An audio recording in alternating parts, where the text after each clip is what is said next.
"Why did you come to Christmas?" My mom said. "Your 9-month-old baby makes people uncomfortable." My dad smirked. "She's right. Sit this one out." I responded, "Then I will stop financing your lifestyle." They all laughed. But the laughter stopped when I hadn't even taken my coat off when my mom said it. "Why did you come to Christmas?" She was standing near the tree sipping a wine spritzer, barely looking at me. Her eyes were fixed on my daughter like she was something foreign. My 9-month-old had just woken up from the drive, cheeks flushed from the cold, her tiny hand clutching the edge of my scarf. She wasn't even crying, just quiet, curious, trying to make sense of all the lights. But it didn't matter. "Your baby makes people uncomfortable," my mom added. I just stared at her. My dad, who hadn't looked up from whatever football game was on, smirked like it was some kind of punchline. "He's right. Sit this one out." I stood there holding my baby with one arm and a giant reusable shopping bag full of carefully wrapped gifts in the other. My back hurt from the long drive. I was still recovering from mastitis the week before, and my winter coat was damp with melted snow. I hadn't come expecting much, just a normal Christmas. But even that was apparently too much. No one offered to take the bag. No one asked how we were. My sister Jenny walked in from the kitchen already on her second mimosa, and looked at me like I'd tracked in something foul. One of her kids was sitting on the floor playing with a new iPad, probably from me if last year was any pattern. She didn't say hi either. I shifted the baby on my hip and told them, "If I'm not welcome, that's fine. But you all need to know this is the last time I do this." My mom blinked. Jenny scoffed. My dad chuckled. I looked straight at them and said it without emotion.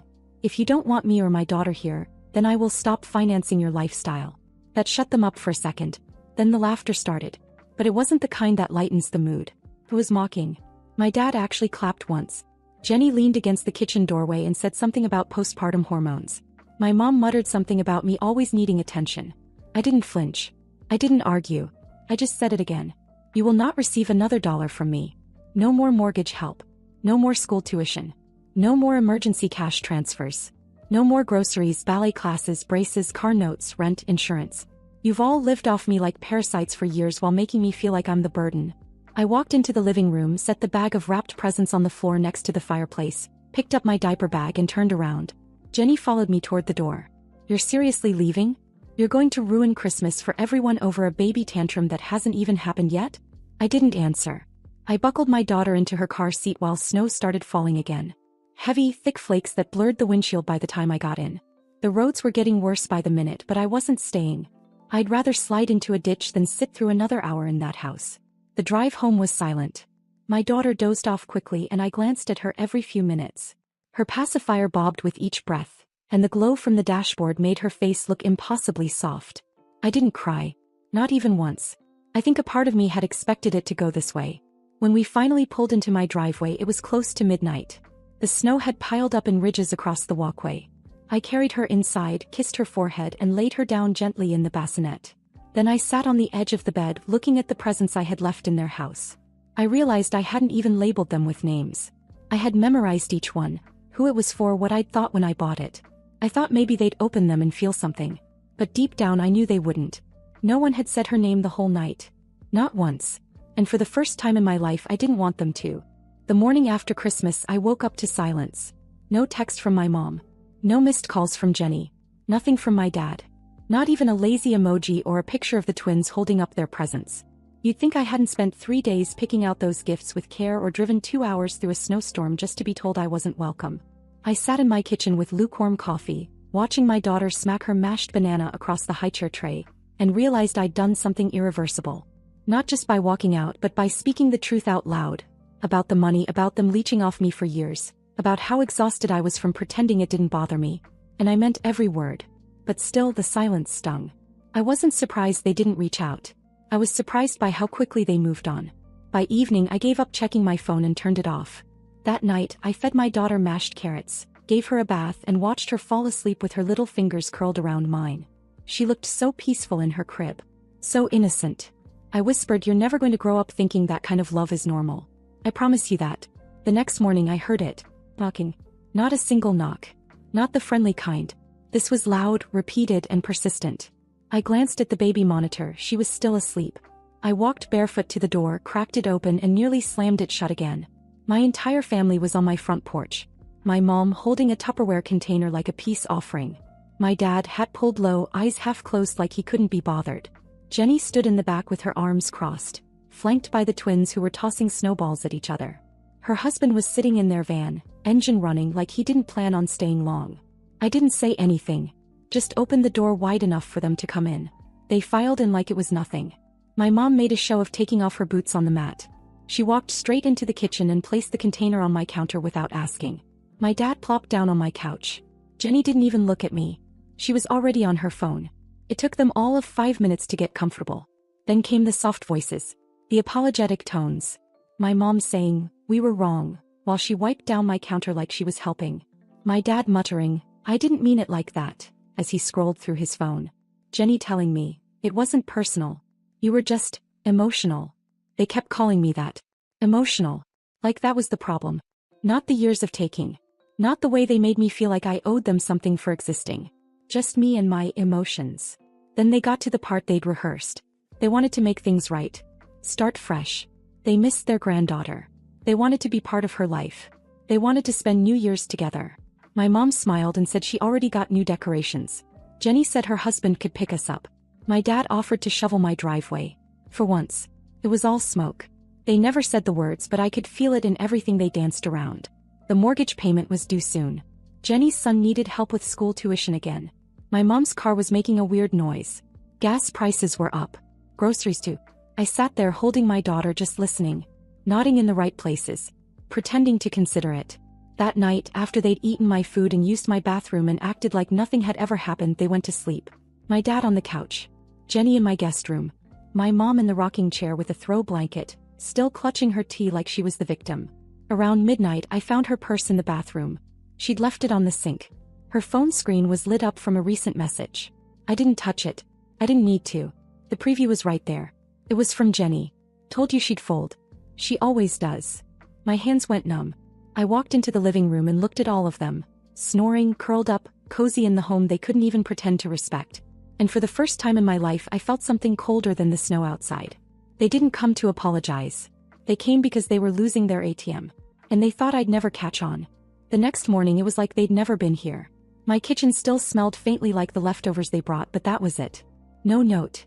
No thanks. Just an empty guest bed, a half-used roll of toilet paper in the bathroom, and a wine glass in the sink with lipstick I didn't recognize. They left just after breakfast. My mom mumbled something about calling soon. Jenny gave a forced smile, then reminded me her son's tuition was due again next week, like I had forgotten. My dad didn't even look up from his phone as he stepped into their SUV. I stood in the doorway and watched them drive off, holding my daughter close against my chest. She was quiet again, like she'd been most of the week. I watched the car disappear, then shut the door slowly, and something in me just stopped. I sat down on the floor right there in the hallway and didn't move for 20 minutes. I wasn't even sad. I was tired. In a way that went deeper than sleep. By noon, I had opened my bank app and hovered over the scheduled payments. Mortgage help for my parents, the prepaid balance for Jenny's kids' school, my dad's insurance premium. Everything I had been covering for the last year and a half. I didn't cancel them. Not yet. I stared at the numbers like they might rearrange themselves into something that made sense. I told myself maybe they really were sorry. Maybe they were just clumsy at showing it. But something in me felt off. Like I was still being watched. At 4:13 p.m. my phone rang. It was Aunt Linda. We weren't close. She'd always been around, but on the edges. My dad's older sister. Widowed. No kids. The kind of woman who sent me $25 checks for birthdays with perfect cursive handwriting and quietly left family parties early without saying goodbye. I picked up, expecting something awkward. But she sounded different. Calm, but with a kind of weight in her voice that made me sit up straight. She asked if I was alone. I told her yes. She asked if she could talk to me about something she heard. I told her she could say whatever she wanted. She didn't ease into it. She said she'd been at my parents' house the day after Christmas. She stopped by to drop off a box of dishes. Nothing serious. Just a visit. He said when she walked in they were laughing. Not just laughing about me. They were sitting around the table with Jenny and her husband, drinking leftover wine and talking about how dramatic I'd been. My mom called me hysterical. My dad said, "She thinks we need her, but she'll come crawling back."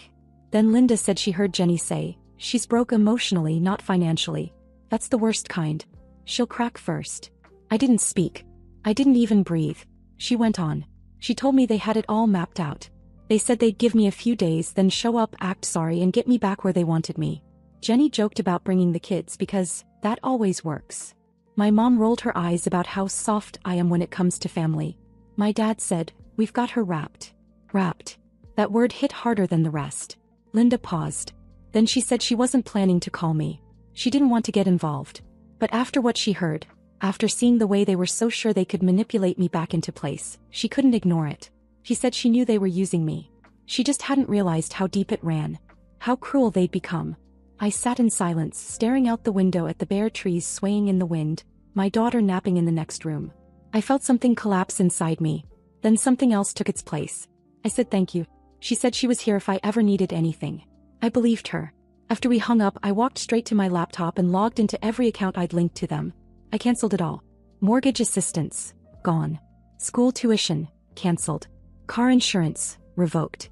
Grocery card, turned off. Family phone plan, shut down. And then I blocked every number. My mom, my dad, Jenny, her husband. Within an hour the calls started. Then the texts from new numbers. "Rachel, what's going on? Hey, we think your bank glitched. You didn't mean to cancel all that, right?" Then came the guilt. "How could you do this to your own family? You're punishing the kids. This is so unfair after we tried to make peace." And my favorite, "You're overreacting." I didn't respond. By evening the tone had shifted. They realized I wasn't bluffing. Jenny sent a long paragraph about how I'd better remember who was there for me when my husband left. My dad sent a one-line text, "You're on a power trip." Then silence. I stood in my living room holding my baby, watching her reach up for the ceiling fan like it was the most magical thing in the world. And for the first time in a long time I realized something. They hadn't just underestimated me. They'd forgotten who they were dealing with. They figured it out quickly, sooner than I expected. By the morning after I cut them off, Jenny had already left 2 voicemails from a new number. The first one started with, "Hey, I think there's a glitch with the bank," and ended with, "Call me ASAP." The second one was less friendly. By noon my mom was emailing me from 3 different accounts. All of them said some version of the same thing. Confused. Concerned. Don't let one fight ruin everything. She reminded me that I was emotional. She reminded me that they tried. And of course she reminded me that family is forever. I didn't reply. I didn't even open most of them. I was sitting at my kitchen table drinking tea while my daughter napped when the third message came in. This one was from Jenny's husband. I almost didn't read it. But curiosity got the better of me. It said, "Hey, I'm staying out of it. But you should know your mom's really losing it. Talking about lawyers. Says you stole from the family. Thought you'd want to know." I read it twice. That's when it hit me. They weren't just upset I cut them off. They were panicking. Because for the first time in years they weren't in control. I walked over to the window and stared out at the snow-covered street. Everything looked still, peaceful. But I knew what was brewing behind the scenes. This wasn't over. Not by a long shot. That afternoon I started getting texts from unknown numbers. "Hope you're doing okay. We should talk. Your mom's not well. You're hurting everyone with this stunt." I turned off my phone. Instead of spiraling, I did something else. I logged into every financial account I'd ever connected them to. Like, phone carrier, utilities, school payments, medical, subscriptions, grocery cards. Every string they could tug I cut. I even removed my name from the emergency contact forms at the school Jenny's twins attended. I wasn't their fallback anymore. Then I opened a spreadsheet. I didn't plan to do anything with it, but I needed to see it for myself. 2 years of transactions. Gift cards for holidays. Mortgage top-ups. Last-minute rent checks. Surprise car repairs. Jenny's therapy bills. My dad's medication. My mom's 3 different streaming services. All of it added up to more than what I'd made the year I graduated college. That number hit me hard. I hadn't just been helping them. I'd been funding their lives. Around 3 p.m. the doorbell rang. I froze. I wasn't expecting anyone. I peeked through the peephole. No one there. I stepped out and sitting on my welcome mat was a box. No label. No sender. Just brown paper, my name in black marker. Inside was a framed photo. Christmas 3 years ago. Me on the living room floor holding one of Jenny's twins, both of us laughing. Everyone looked happy. The kind of photo you'd see on a postcard. But taped to the back was a note. "You were happy once. That's the version of you we miss. Think about that before you ruin what's left." No signature. The handwriting wasn't familiar, but the message was clear. They were trying to guilt me into reversing everything. Subtle manipulation wrapped in sentimentality. It didn't work. I put the photo face down on the counter and turned on all the lights in the house. That night, I moved my daughter's crib into my bedroom. I didn't think they'd do anything reckless. but I also didn't trust them not to. After she fell asleep, I sat on the couch in the dark, scrolling. That's when I saw it. An old family friend had posted on Facebook. A vague post about how sad it is when people forget who raised them. She didn't tag me, but the comments were filled with familiar names agreeing. My mom's name popped up 3 times. She was spreading her version of the story already. I clicked off the app, sat back and stared at the ceiling, and then I smiled, because she had no idea how much worse it was about to get for them. It began with a failed payment notification. Jenny's credit card had bounced during a routine dentist visit. She was trying to pay for a follow-up cleaning for one of the twins, something I'd been quietly covering for months. I got the alert because, apparently, the account was still tied to my email from when I set it up for her last summer. Then came the text. It was short, passive-aggressive, typical. Hope you're happy. They had to reschedule the appointment. The twins were embarrassed. I didn't respond, but I stared at that last word for a long time. Embarrassed. Not about how she'd laughed behind my back. Not about the manipulation or the freeloading. Well, she was embarrassed because her kids had to reschedule a dentist appointment. An hour later, my mom emailed me. Another one-liner. We're all very disappointed in you. I sat there in my kitchen staring at the screen like it might say something else if I gave it time. I didn't even bother opening the full message. I just flagged it, archived it, and moved on. But the tone was changing. I could feel it. They weren't angry anymore. They were unraveling. Jenny's school payment had been declined too. I found out when the school office called me, assuming there'd been some mistake, since I was the listed financial contact. I told them to remove my name from everything. They didn't ask questions. The next one to reach out was my dad. He used a new number, maybe a burner or maybe someone else's phone, and left a voicemail I didn't expect. He started off calm. Said he thought things had gotten out of hand. Said he didn't agree with everything Mom and Jenny did, but that I was making this too big. He even said he missed his granddaughter. Then he asked if I'd call him. Just to talk. Maybe we could work something out. I played the message twice. It almost sounded reasonable. Almost. But not once did he say sorry. Not once did he mention Christmas. Not once did he ask how I was. He just wanted the money back in motion. That's all this was. The kindness of a man realizing his benefits were slipping away. That same night, a mutual friend messaged me out of nowhere. She said, "Hey, I don't want to stir anything up, but your mom's been talking. She's saying you've become cold, that you're taking things out on the family. She even hinted you might be having a breakdown." I stared at that message, not surprised. It was exactly what I expected. But it still stung. Not because it was true, but because I knew my mom believed it could be true. That's how little she thought of me. I replied, "Thank you for telling me." She sent one more message a few minutes later. "Aunt Linda posted something. You should see it." I hadn't spoken to Linda since the call. I hadn't needed to. But when I opened Facebook and saw the post she'd written, I actually stopped breathing for a second. It wasn't long. Just a paragraph. She wrote about what it's like to watch someone give and give until there's nothing left. About how families often mistake generosity for obligation. About how silence becomes complicity. And how sometimes the strongest thing a person can do is walk away. She didn't name names. But she didn't have to. Everyone in our extended family would know exactly who she was talking about. Within an hour, the comments rolled in. Dozens. Then hundreds. People thanking her. Some sharing their own stories. And some were people who used to comment under my mom's post. People who had liked all those passive-aggressive jabs, the subtle digs, the fake sympathy. Now they were silent. Or worse, for her, liking Linda's post. That night, I got a final message from my mom. It came from her 4th email address. It read, "This doesn't have to go any further. Let's not air dirty laundry. You're not this person, Rachel. You're better than this." I stood in my living room holding my daughter, looking at those words and realizing something I hadn't fully accepted until then. They hadn't just been living off my money. They had built an entire image of me, a character, who was endlessly giving, endlessly forgiving, endlessly available. They didn't love me. They loved the role I played. And now the role was gone. So I replied finally. I wrote, "You used me. And then you laughed about it. We're done." I hit send, then blocked the address, closed the laptop. And that was it. No apology came. Just silence. And somewhere I knew they were scrambling. Because without me the foundation cracked. The bills stacked up. The lies lost their power. The stories they told about me no longer matched the version of me they couldn't reach anymore. The silence lasted 3 days. Not a call.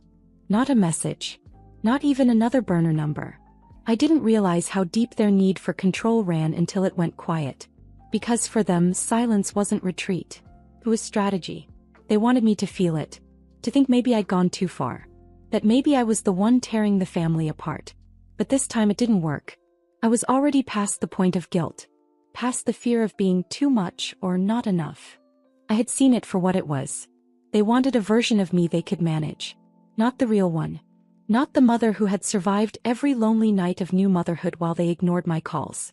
Not the woman who held them all together for years while they chipped away at her piece by piece. They didn't miss me. They missed the access. On the fourth day I heard a knock. It was snowing again.